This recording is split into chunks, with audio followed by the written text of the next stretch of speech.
certain other neighborhoods like Englewood are, but we definitely will feel it, and obviously we want to sort of keep, I mean, we witnessed an organizing effort on the part of CTU and on the part of other sort of sister organizations, and it definitely there are lessons to be learned from that. I think in terms of just how in the future are we going to prevent these massive, whoa, this mic is going all over the place, these massive closures from happening, and what do we need to do as an organization and as a network of organizations? How do we do that? What do we do? And that's sort of where we are right now, is this idea of where do we go from here in South Shore? Because there's so much, like we've done these assets discussions where we talked about, like we have the lakefront, we have these gorgeous buildings, we have schools, we have community members that are amazing, but there's still so much to be done. And the question is, what can be done, and how do you do it? So what we've done is we have been able to find and identify some really successful organizers, one of which we are so excited to have here today. And I'm actually really glad today that it is a holiday weekend, so we can actually have a real discussion about this and not be worried about like the logistics of this meeting, because this is so important, and organizing is such a vague term because there's so much that comes into it. So I'm so excited to have Phil Bradley here from Forum, which is, I believe it's fulfilling our responsibility unto mankind. Yes, it is. He is an incredibly accomplished organizer in this area. We are so honored to have him present and have him share his wisdom. And what I'm hoping is that it will literally be, like, along with just hearing his personal history, his prescriptions for South Shore, for this meeting, for this neighborhood, just sort of having a dialogue, sharing ideas, being as controversial as his need be, being just sort of putting everything out there so that we can actually come up with some action steps in the future. So Phil, are you ready to come on up? This will be great. Yes. Thank you, Mr. Williams.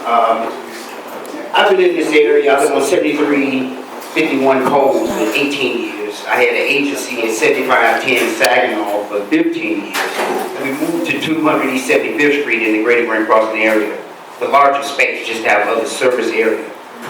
Our agency is called Forum, Feeling Our Responsibility unto Mankind. And that's what we are about, just that. How do you just do the basic understanding of human, community, and economic development? And when we look at communities, we have to look at a human dynamic. Why is it not being developed? Then how do you develop humans into being part of a community? And then with a community come economics. But if you can't have an economic dynamic if you don't have human beings involved in the process. And so when we look at what's going on in our community, if they're not dealing with that human dynamic at the local area, it ain't economic development. It's something else. And we have to call it what it is. But without the people themselves being developed, you can't have economic development.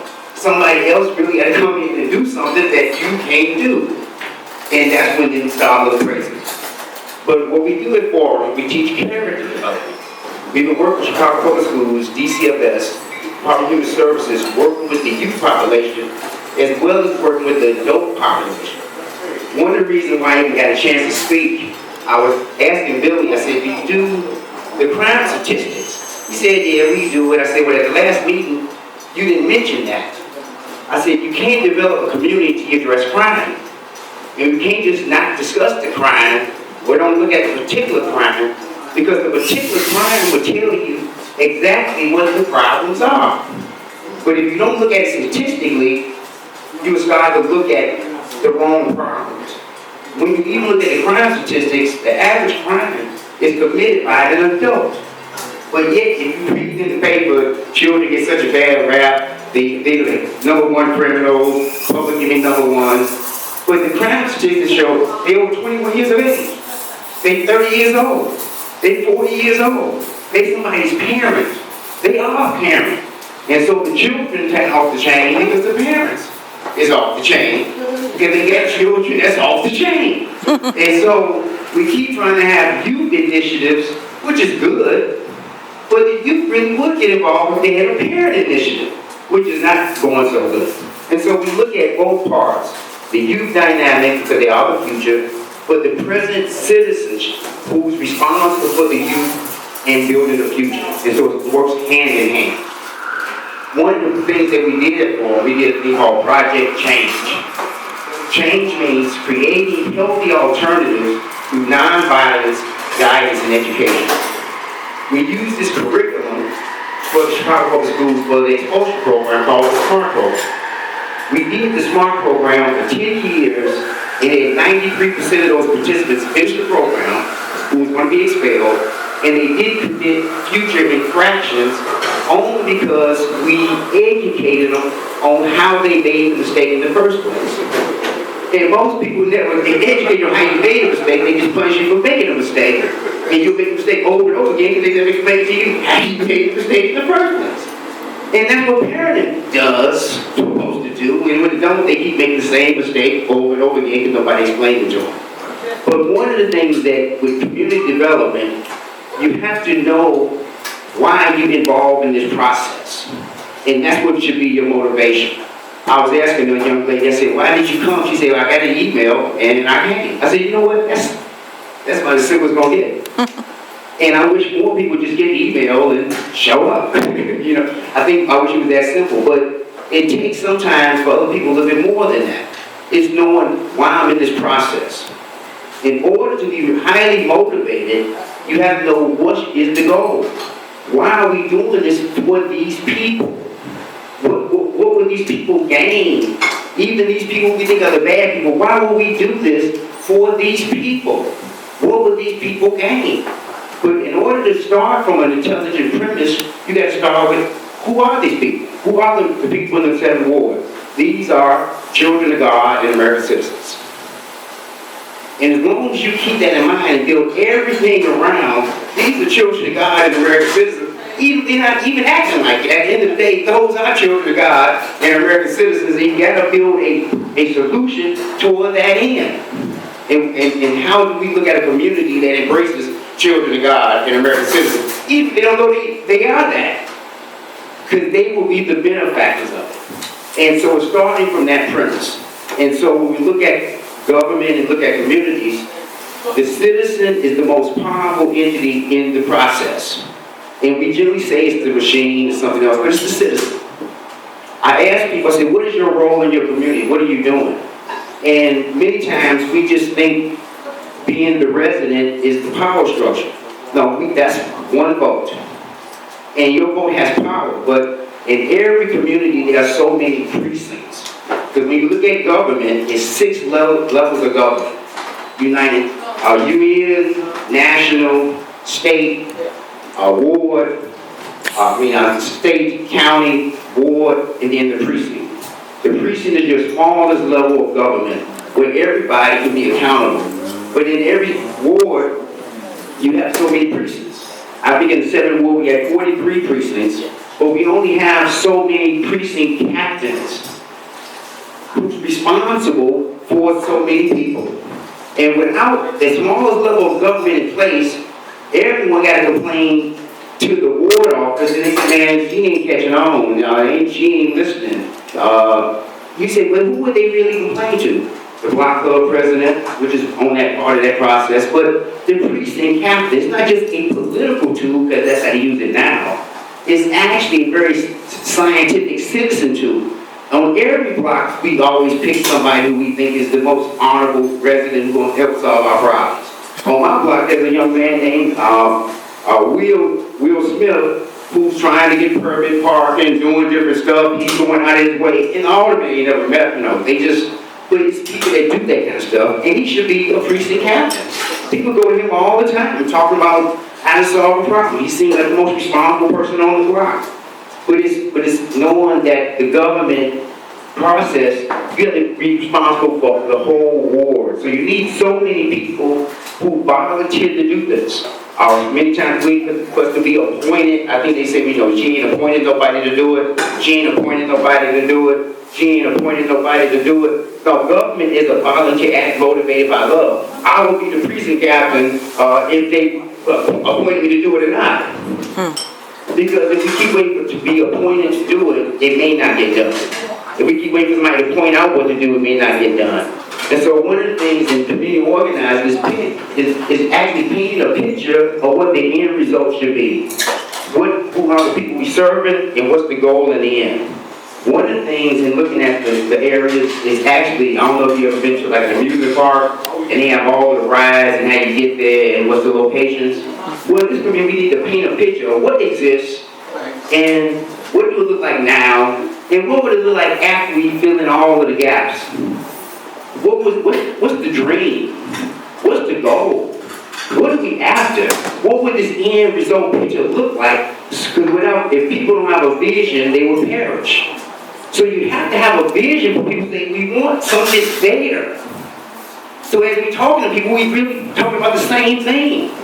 Here's the picture. We need a school here. We need this there. And it takes people to say, yeah. But without a vision, it perishes. And so we really got to paint a picture for people, those people coming together to think through that process. I got some free literature. One is called The Heart of the Child. It's information we use with the CPS, and it's how do you restore relationships? Give it to him. How do you get people who have hard their hearts to get back into compliance? How do you parents help their youth? And so it's a dynamic book. And I got Billy a DVD called The Children's March to show him the power of how youth work in communities using nonviolence.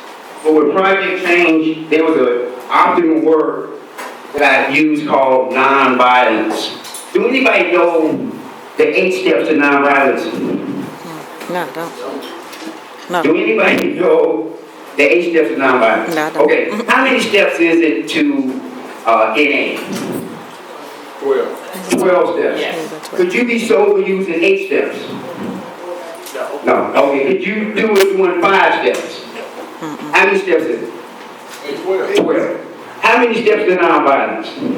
You said 8. Now, we know how to stay sober, but we don't know how not to be nonviolent. And it's just 8 steps to it.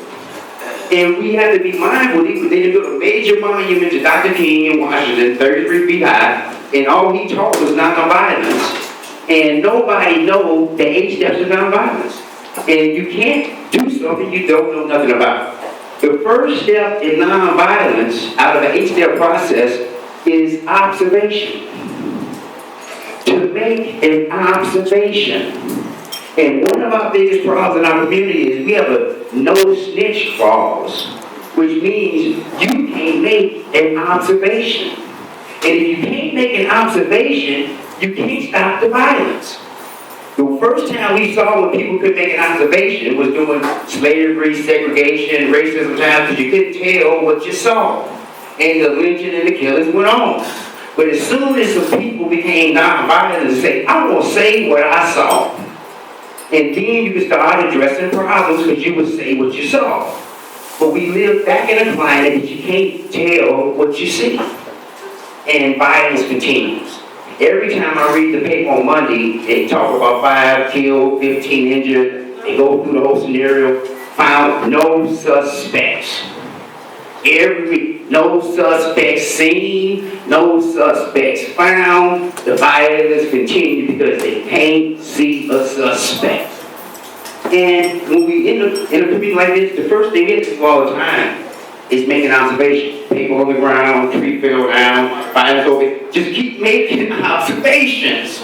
Don't lie about what you see. In any community, they keep reporting what they see. Get their services done, get problems solved, get their needs met, because they keep telling what they see. But when we live in a community that you don't talk about what you see, you can't solve the problem. The next step is called investigation. When you see something, you got to start asking yourself some questions. Why is it going on? How long has it been going on? Who caused it to go on? Because without asking certain questions, you can't solve the problem. The third step is called purification. What's my motive for solving the problem?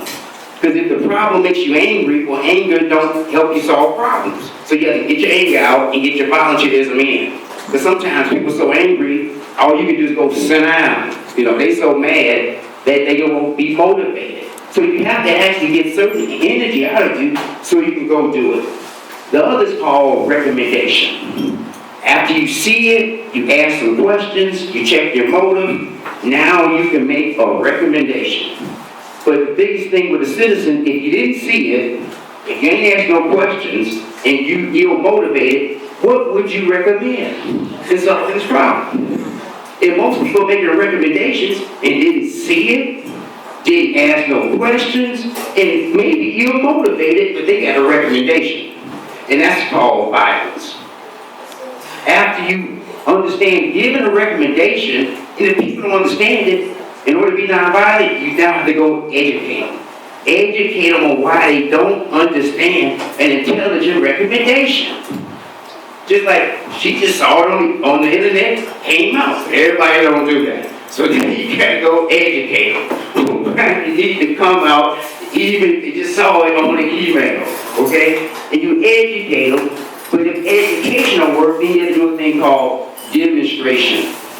Here comes a demonstration. Let me show you how to do something. And this is how you remain nonviolent. So even with a parents have problems all the time. They do. And many times when you ask them how long the problem is going on, they can't give you an accurate observation. They haven't asked a lot of questions. They haven't really checked their motive. They haven't made a recommendation. They haven't tried to educate. And sometimes they can't even demonstrate correct conduct. And they can't stop conduct if they can't demonstrate the alternative. And then the seventh step is called confrontation. There is a time you have to just draw the line in the sand, but it doesn't lead to violence. It leads to, you know what, we're not putting up with this no more. It's just a resolution of confrontation that we got to get this problem solved. And the eighth step is called reconciliation. But we have to be mindful that those are the 8 steps that Dr. King used to end segregation, to get the right to vote, to break up open housing. All they did is come make an observation. Am I seeing what I'm really seeing? Is what they say been going on really going on? Let somebody come see it. Not just the victims, but those who got to go solve the problem. What's really going on? And let's start asking some questions. And let's check our motive on why we're trying to do it. Am I doing this because I want to be in office one day? Am I doing it because I'm mad with somebody? Am I doing it because I'm trying to make the mayor look bad? Because all those will be ill motivations, and you may not be successful because you're ill motivated. You have to have the right motivation to even solve the problem. Because God is watching. And so you got to be clear about the strategy. Because if not, all we can say is, they didn't pick us to win. That ain't the answer. They never pick the people who's going to be on top. Okay? Those people had to pick themselves. And they had to make some observation that, you know what? If we keep waiting on them to make some choices and not the people, it may never get done. Yeah. If we don't start making our own observations, that because police coming out here, they don't observe violence the way we see violence. We live around the violence. They have to just come and kind of sweep it up. And that's what we pay them to do, just kind of sweep it up. In order to solve the violence, we got to start making observations. See it as it's coming down the street. We have to see it as we see it. If it happens across the street, don't wait till you get to your block. Let's help the people on the next block. Because if not, it's going to spread. Say, why are we helping the other block? Because we don't want it on our block. Okay, there's a bigger fight on your own block, so let's fight it across the street. An injustice anywhere, an injustice everywhere. Yes. That's not just a bumper sticker. Those are principles. And when we don't employ those principles in our human, community, and economic initiative, we don't win. There's no gain in it. And that's what we have to start with. Why are we trying to change this community? Because there are some children of God and some citizens here. Because if they don't see you as children of God and citizens, why would they have to give you services? Why would they have to do anything? Why would they have to give you good schools? Why would we need good schools? Because these are children of God and citizens. Not because they're a certain color. The fact that they're children of God and citizens is the reason why they need a good school. Take the color out your mind. Are these children of God and citizens? And that's the only argument we got. And that's the only argument that keeps people who's gaining what they gain. We're children of God, we're citizens, and this is the blessings that come from it. So why we ain't getting blessed? Well, we ain't citizens and children of God? But you still got to volunteer to be both of those, even though the Constitution protects you to be those. You got to what? You got to sign for those. And maybe we got to get people to understand, no, you need to stop gangbanging, child of God, or citizen, because if not, you're going to be a heathen and a criminal, okay? That's the backside of this. And so we have to be mindful, why are we doing this? But the precinct, the smallest level of government, is the key. There's 43 precincts in the 7th ward. There should be 43 ambassadors that's representing 60,000 people, because each precinct really takes up about 500 citizens. And a person, you try in a social agency, the average caseworker get about 500 clients, okay? The problem is she's doing the whole city, not just a 3-block area. And in that 3-block area, there's some DCFS issues on that block, some unemployment issues on that block, there's some domestic violence issues on that block, and somebody hear it firsthand.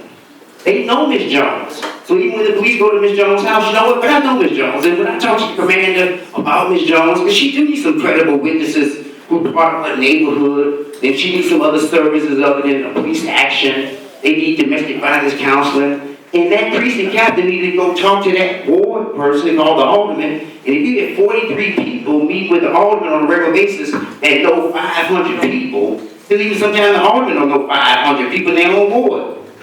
But you know 500 people that you provide services for, and there's 42 other people that meet with you to talk about the whole ward. That's government. That's government. So whoever come and go, we still got 43 precinct captains that were servicing 500 people in the first place. And those people still won't get services no matter who comes and who goes.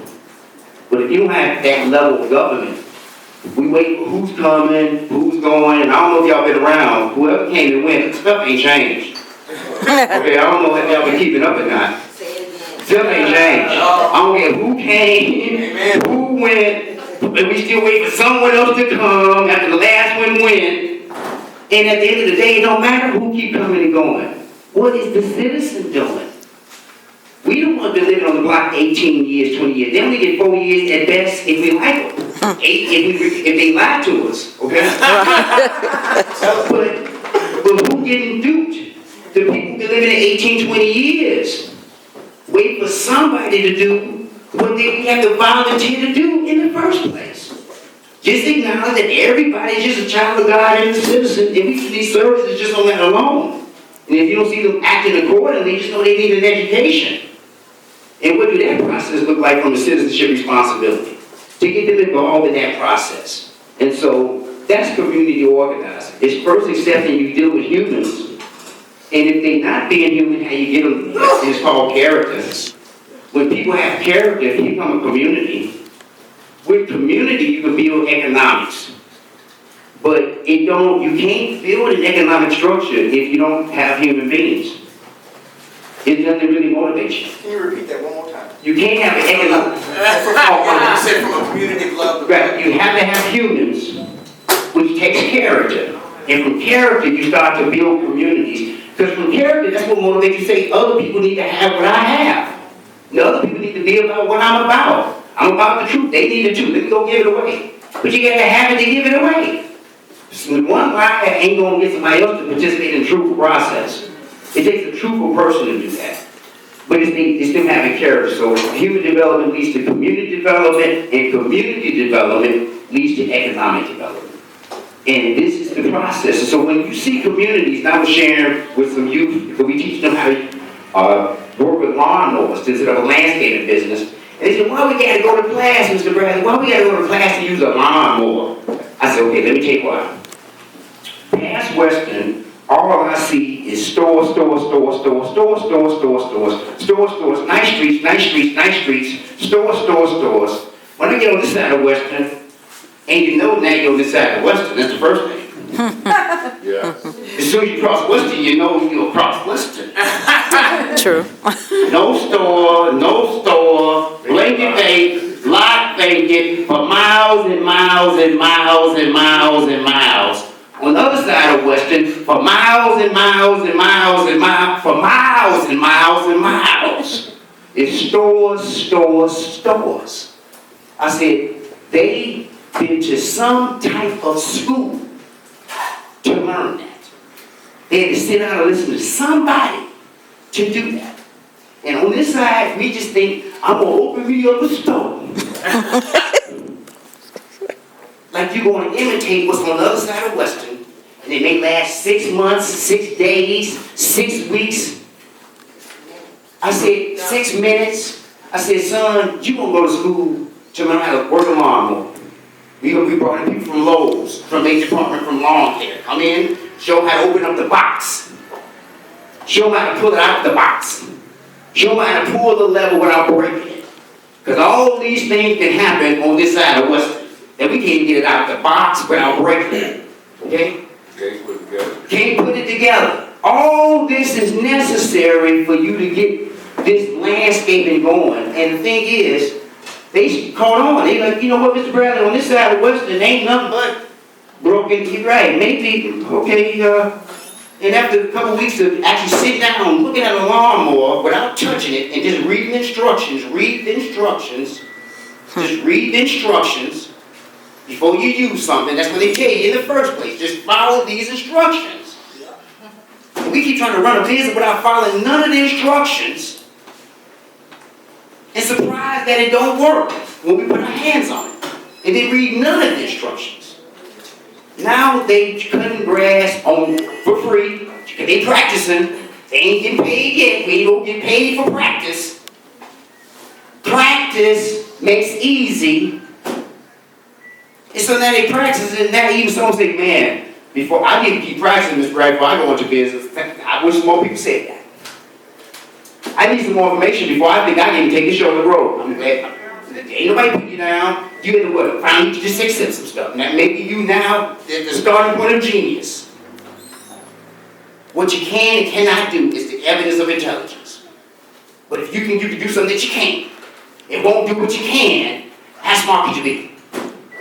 And that's our problem. We're going out the world backwards. Because we just won't just do the basic instructions of human development that leads to community development, that leads to economic development. But you got to start with those are children of God and citizens. No matter how bad they may be treating themselves. Because that's what's going to be the alternative if we're going to come up with an answer. How do we turn them into reasonable people that's doing the right thing? Well, we have to define them. That's the child of God and the citizen. They just don't know it yet. They're not acting accordingly. But given the chance with information. So how many steps to nonviolence? 8.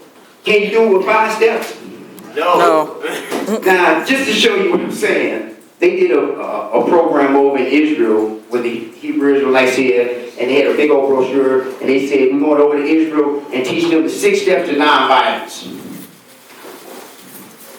And violence is still going on over there. Because how many steps is it? 8. So if somebody came and said, we got a program, we got a 6-step program to get you off drugs. And everybody know how many steps is it? 12.